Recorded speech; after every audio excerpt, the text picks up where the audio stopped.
Svätý Jan Bosko, teca učiteľ mládeže, ty si toľko pracoval pre spásu duší. Buď nám vodcom, aby sme hľadali svoje duševné dobro a spásu blížneho, pomáhaj nám plniť si dobre svoje povinnosti, premáhať náruživosti a ľudské ohľady.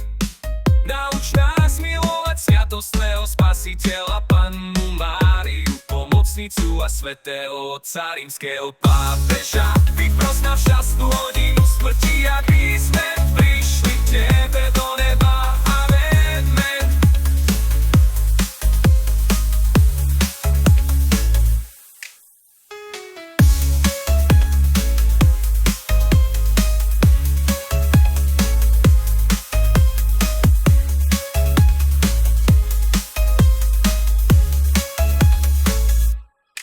Amen, amen.